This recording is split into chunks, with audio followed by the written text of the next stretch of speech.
Let me read to you a passage from the 6th chapter of St. Mark's Gospel, verses 14 to 29. It's the Gospel for Friday of the 4th week in Ordinary Time. I shall only read part of it because it is a long passage.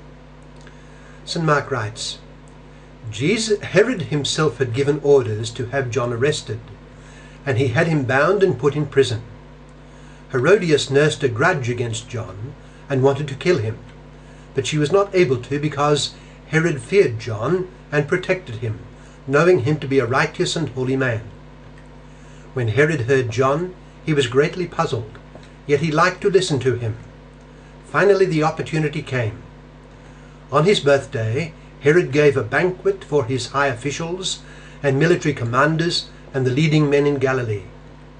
When the daughter of Herodias came in and danced, she pleased Herod and his dinner guests. The king said to the girl, "Ask me anything you want, and I will give it to you." And he promised her with an oath, "Whatever you ask, I will give you, up to half my kingdom." She went out and said to her mother, "What shall I ask for?" "The head of John the Baptist," she answered. At once the girl hurried in to the king with the request, "I want you to give me right now the head of John the Baptist on a dish." The king was greatly distressed, but because of his oaths and his dinner guests, he did not want to refuse her. So he immediately sent an executioner with orders to bring John's head. The man went, beheaded John in the prison, and brought his head on a platter. He presented it to the girl, and she gave it to her mother. On hearing of this, John's disciples came and took his body and laid it in a tomb. That's from Mark chapter 6, verses 14 to 29, or at least part of it. What does it suggest to us? Well, it tells us about our freedom. You know, one of the notable features of modern Western society has been the clash of two dominant social theories: a liberalism that expresses itself in capitalism, and a centralism that expresses itself in socialism. The one stresses the free initiative of individuals, while the other stresses a central authority for the protection of individuals. It could be said that one point at issue here is the question of one's environment and its importance. Liberalism hopes for an environment that gives the widest scope for personal freedom, while socialism strives to build an environment that provides the needs of all.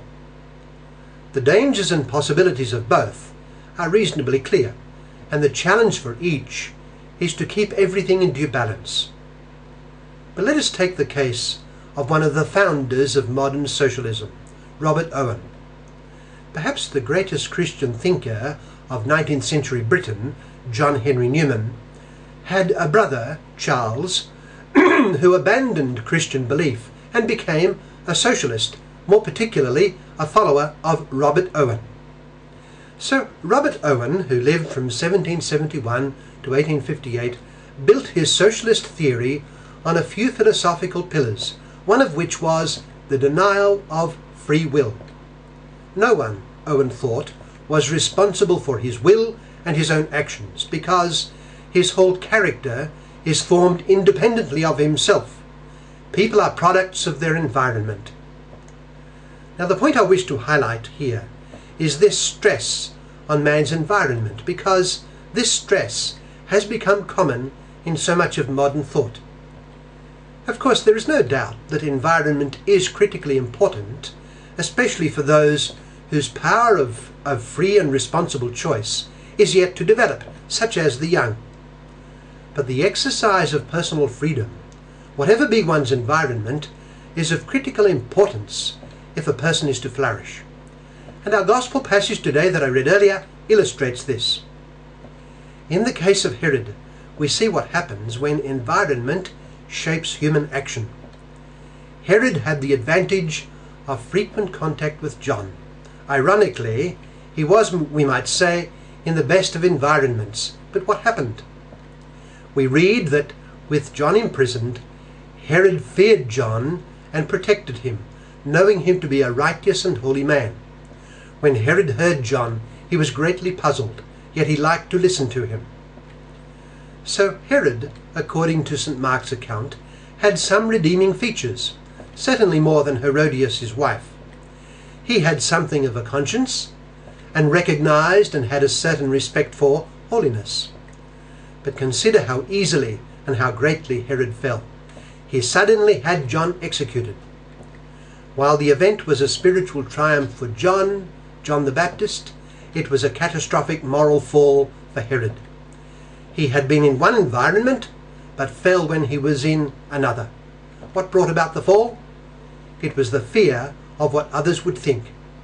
We read that Herod was deeply distressed, but thinking of the oaths he had sworn and of his guests, he was reluctant to break his word to her.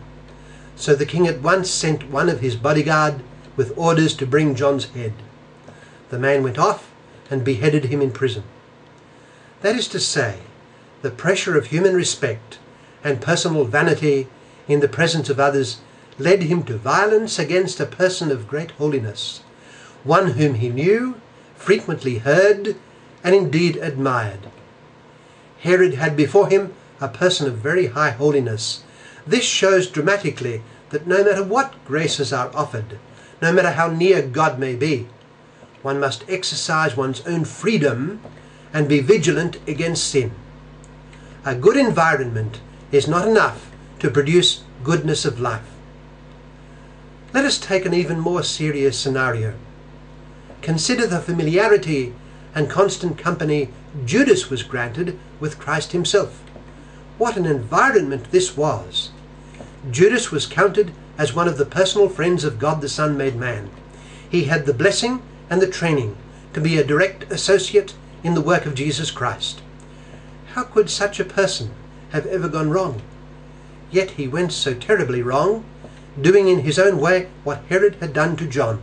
He betrayed Jesus Christ into the hands of his executioners. He did not exercise his personal freedom against sin. Sin can bring anyone down if it is entertained, however favored be the environment. Sin brought down angels even in the environment of heaven itself. We must be constantly on guard against sin, this enemy, ever so ancient, ever so new. Our power of free choice is so important. It cannot be replaced by a dependence on the right environment. Herod was in the right environment, as was Judas, as was Lucifer and the demons in the beginning when they were created. We must choose aright, choosing to be vigilant against sin and its occasions. Every day, let us examine our conscience. Let us guard against sin, especially the sin we are particularly prone to commit. So then, with my freedom, my power of free choice, now I begin